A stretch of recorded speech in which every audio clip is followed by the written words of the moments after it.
बारामती पोटनिवडणुकीसाठी उमेदवारी अर्ज मागे घेण्याचा आजचा शेवटचा दिवस आहे। बारामती पोटनिवडणुकीत भाजप सुनेत्रा पवारांच्या मागे मोठ्या भावाच्या भूमिकेत उभा आहे। राज्याचे मुख्यमंत्री देवेंद्र फडणवीस यांनी काँग्रेस प्रदेशाध्यक्ष हर्षवर्धन सपकाळांना फोन केल्याची माहिती खात्रीलायक सूत्रांनी दिली आहे।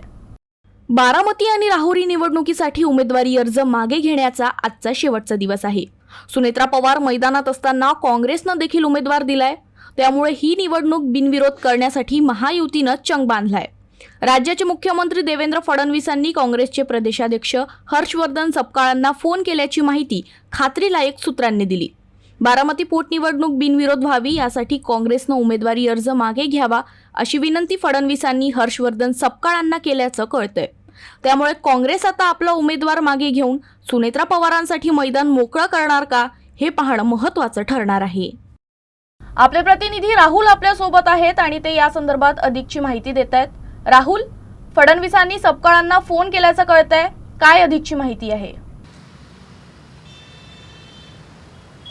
हो एकता, ही माहिती खरी आहे। बारामती पोटनिवडणुकीसाठी अर्ज मागे घेण्याचा आजचा शेवटचा दिवस आहे आणि यासाठी अवघे काही तासच उरलेले आहे। मात्र या अनुषंगानं अनेक राजकीय घडामोडींना वेग आला आहे। आज सकाळी रोहित पवार यांनी काँग्रेस प्रदेशाध्यक्ष हर्षवर्धन सपकाळ यांची भेट घेतली। त्याचप्रमाणे भाजप देखील या निवडणुकीसाठी सुनेत्रा पवार यांच्या पाठीशी मोठ्या भावासारखा उभा असल्याचं चित्र आहे।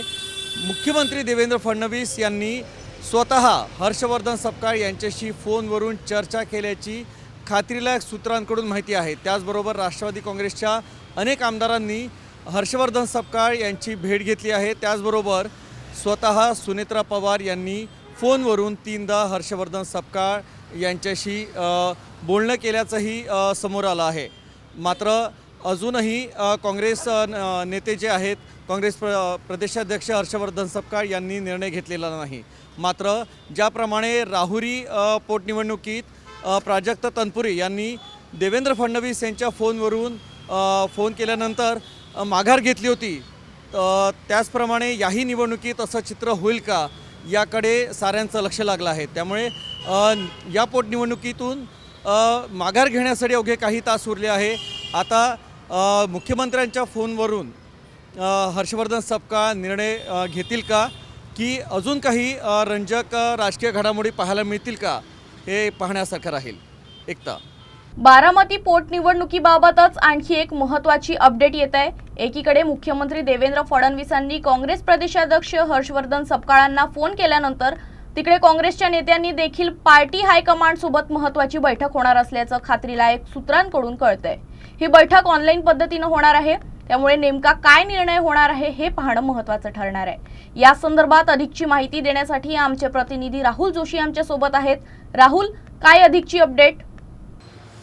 नक्कीच एकता, मुख्यमंत्री देवेंद्र फडणवीस यांनी फोन केल्यानंतर त्याचबरोबर राष्ट्रवादी काँग्रेसचे नेते असो किंवा स्वतः सुनेत्रा पवार असो यांच्या फोननंतर आता काँग्रेसचे जे हायकमांड आहे, काँग्रेस प्रदेशाध्यक्ष आहे, हे चर्चा करणार आहे आणि थोड्याच वेळात ऑनलाईनरित्या या वरिष्ठ पातळीवरती काँग्रेसची बैठक होणार आहे आणि या बैठकीत बारामती पोटनिवडणुकीत बाबत निर्णय होणार आहे। त्यामुळे काँग्रेस पक्ष या पोटनिवडणुकीतून माघार घेतं का आणि की अजून काही निर्णय वेगळा येतो हे पाहण्यासारखं राहील।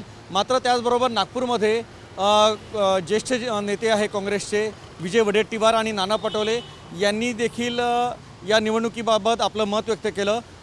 पक्ष जो निर्णय घेईल तो आम्हाला मान्य असेल अशी प्रतिक्रिया त्यांनी दिली। त्यामुळे येणाऱ्या तासात काही घडामोडी घडतात का हे पाहण्यासारखं राहील। दरम्यान निवडणूक बिनविरोध करण्यावरून शरद पवारांनी काँग्रेसला सल्ला दिलाय, नेमकं ते काय म्हणालेत पाहूयात। मला विचारलं त्यांनी काँग्रेसचा सल्ला दिला की या पार्श्वभूमीवर ही निवडणूक अविरोध करणं योग्य, हा निर्णय काँग्रेसचा घ्यायचा आमचा सल्ला। मला विचारलं त्यांनी काँग्रेसचा सल्ला दिला की या पार्श्वभूमीवर ही निवडणूक अविरोध करणं योग्य, हा निर्णय काँग्रेसचा घ्यायचा आमचा सल्ला।